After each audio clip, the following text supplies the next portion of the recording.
Bienvenue dans Discussion sous les étoiles avec Oli Harmonie. Je suis Olivia, thérapeute et accompagnante en développement personnel. J'accompagne celles et ceux qui cherchent à mieux comprendre leurs émotions, à se libérer des poids du passé et à retrouver une harmonie intérieure. Ici, c'est un espace où on explore ensemble les chemins de la guérison, de la conscience et du bien-être. On parle d'émotions, d'identité, de résilience et de libération, le tout dans une atmosphère sereine avec bienveillance et authenticité. Je t'invite donc dans mon univers sous un ciel étoilé à une conversation intime, un voyage au cœur de nos histoires, de nos émotions et de notre quête de sens. Prends un instant pour toi, bonne écoute, tu es ici chez toi. Ce soir, nous allons parler d'un sujet qui me tient à cœur. Je veux parler du lien entre notre bien-être et notre patrimoine historique. Donc, chaque peuple a son histoire et je pense qu'il est illusoire vraiment de penser que l'on peut vivre en l'ignorant. Euh, L'histoire de la population martiniquaise est ce qu'elle est. Elle est dure, elle est violente, elle est injuste. Et parce que nos ancêtres ont subi le pire. Hein. Euh, se voir arraché de sa terre natale, emmené loin, dans des conditions inhumaines, euh, arriver dans un endroit inconnu, se faire traiter comme de la marchandise, comme des objets, euh, se faire violenter, se faire laver le cerveau, se voir obligé de travailler sans être payé, sans aucune reconnaissance, sans rien en fait. Donc, voilà, c'est notre histoire, ok. Mais on peut aussi dire que nos ancêtres ont développé des stratégies de survie. Ils ont résisté, ils ont survécu au pire. On devrait voir cela comme un acte de courage, une force inébranlable qui nous permet encore aujourd'hui d'exister malgré les épreuves qu'ils ont subies. Et pourtant, j'ai l'impression que on a plutôt honte. On a plutôt honte de notre histoire. Nous devrions en être fiers, fiers d'être descendants de survivants, de guerriers, de guerrières, d'hommes et de femmes forts et résilients. Mais la réalité est tout autre et je pense qu'il existe beaucoup trop de tabous autour de ce sujet, de notre histoire et de ses conséquences. Euh, Parce que beaucoup pensent que c'est de l'histoire ancienne. Hein, et je pense que c'est vraiment par manque d'éducation sur le sujet, par ignorance de leur propre histoire que beaucoup de personnes pensent ça. Moi aussi, je l'ai pensé. Ok. Euh, et je pense aussi qu'il y a des personnes qui ont honte, qui sont dans le déni. Mais quoi qu'il en soit, il est temps que ça change. Parce que penser comme ça, c'est se mentir. En fait, on continue à faire des erreurs. Euh, on vit encore dans une colonie. On a peur de se retrouver seul, je pense, de se débrouiller seul. On ne croit pas en nous, en nous-mêmes. C'est la seule conclusion que j'ai là pour l'instant parce que je ne comprends pas. Et pour moi, à continuer d'agir comme ça, c'est comme recouvrir une plaie béante et infectée avec un simple pansement. Et vous savez ce qui se passe lorsque une plaie est mal soignée, hein? On risque de perdre une partie de soi, voire pire, mourir. Et dans notre cas, le risque là, c'est de perdre complètement notre identité et d'entretenir un mal-être et de transmettre ça de génération en génération à l'infini. De voir disparaître notre véritable histoire, celle qui ne commence pas, qui n'a pas commencé avec l'esclavage et qui ne va pas s'arrêter là. Donc, je ne suis pas là pour donner des cours d'histoire, hein. C'est pas ce qu'on va faire. Enfin, un petit peu, mais pas seulement. Parce que c'est nécessaire pour moi d'aborder de revoir certaines parties de l'histoire ou certaines notions, en tout cas, pour avoir quelques bases, pour que tout le monde, pour qu'on parte tous sur les mêmes bases pour comprendre ce que je vais dire par la suite. Donc, donc l'histoire nous façonne, hein. que nous le voulions ou non.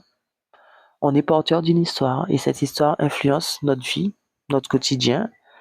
Euh, Dans notre cas, elle impacte l'économie de notre île. Euh, Elle affecte nos porte-monnaies, notre qualité de vie, notre pouvoir d'achat. Elle façonne nos habitudes alimentaires, culturelles, musicales, esthétiques. Cette histoire, on la porte sur notre peau, dans nos cheveux, dans notre langage. Euh, Notre santé en témoigne de, de cette histoire. Et puis, notre histoire aussi influence notre façon de percevoir le monde, de nous percevoir nous-mêmes. Elle façonne nos pensées, notre estime de nous-mêmes, notre santé mentale. Et cette histoire, nous la portons jusque dans notre ADN. Donc, il y a des conséquences visibles et palpables euh, de, du trauma racial. Okay? Et c'est c'est de ça qu'il s'agit. Je ne sais pas si j'ai déjà abordé cette notion, en fait. Euh, pour moi, vivre, enfin, pas pour moi, mais c'est un terme qui existe. Euh, donc, c'est vivre des choses totalement, des expériences totalement injustes, injustifiées, du fait de son appartenance, de son origine ethnique et de son appartenance à une ethnicité particulière. Donc, il y a des conséquences visibles et palpables et d'autres plus insidieuses qui agissent dans l'ombre. Je parle ici des traces laissées par la période de l'esclavage et de la colonisation hein, dans les esprits de chacun d'entre nous. Celles qui affectent notre estime de nous-mêmes, qui nous freinent dans nos capacités, qui nous restreignent et nous enchaînent encore aujourd'hui. Donc, j'espère que vous commencez à voir le rapport avec le bien-être quand même, parce que je trouve ça difficile d'être épanoui dans un corps qui a été méprisé, qui l'est encore, un corps qui a été battu, rejeté, critiqué pendant des siècles. Je trouve ça un peu difficile de trouver la paix en adoptant des coutumes et des croyances qui créent des conflits intérieurs, des choses qui ne nous appartiennent pas, qui ne résonnent pas avec nous. Euh, Comment rêver grand quand on nous a jamais appris à le faire aussi? Comment on s'épanouit dans un environnement hostile? Parce qu'on est toujours dans une colonie. On est toujours là avec les oppresseurs. Et comment briller au milieu de l'obscurité, j'ai envie de dire. Donc, tout cela pour dire que nous avons, malgré nous, hérité de schémas, de pensées, d'habitudes, de croyances limitantes qui nous enferment et nous empêchent de nous réaliser pleinement. Et je veux que ça change. Je veux qu'on réfléchisse et qu'on agisse en conscience. Je veux qu'on se réconcilie avec notre histoire, qu'on intègre notre histoire collective à notre histoire personnelle pour que les deux coexistent en harmonie. Je veux qu'on change notre perception de notre passé, qu'au lieu de ne voir en lui qu'un fardeau, euh, que nous en fassions une source d'apprentissage et d'élévation, que nous l'utilisions pour nous élever, pour devenir des êtres meilleurs et non des victimes éternelles. Moi, j'ai envie de... Prenons toute cette merde-là et transformons-la en un terreau fertile où poussera un jardin magnifique. Renaissons de nos cendres, les amis, ensemble, brillons.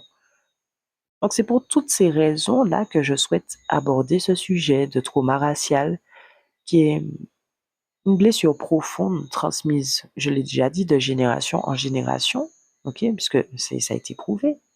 Au colloque scientifique qui a eu lieu en 2016, je crois, sur les conséquences de l'esclavage, les conséquences psychologiques notamment. Enfin, je ne sais pas si c'est les conséquences psychologiques seulement qui ont été abordées, je me souviens plus. Mais ça a été prouvé scientifiquement que dans l'ADN, ces traumas-là sont transmis. Ok, et ça affecte notre perception de nous-mêmes et nos relations et notre bien-être. Ok, en tout cas, discrimination, stéréotypes, mémoire coloniale, je pense qu'il est quand même essentiel de comprendre comment ces blessures se manifestent et comment on peut amorcer un processus de guérison.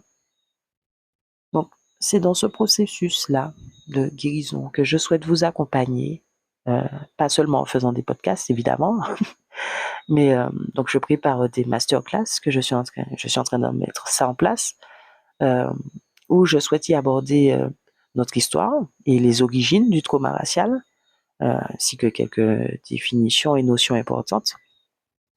Euh, J'aimerais parler aussi de l'impact du coup du trauma racial sur notre identité, notre confiance et nos émotions. Comment reconnaître ces effets dans notre quotidien et puis donner des clés, des pistes pour s'en libérer et se réapproprier son histoire. Donc c'est mon projet. Ok, je vous le présente, c'est un peu une introduction à ce projet. Euh, et puis je prépare aussi une série de podcasts, euh, des podcasts qui sont vraiment comme des invitations à prendre conscience de ce qui nous traverse. Euh, donc je vous invite vraiment à les écouter avec bienveillance et c'est déjà un premier pas. Hein. C'est une façon d'amorcer tout en douceur un travail de libération.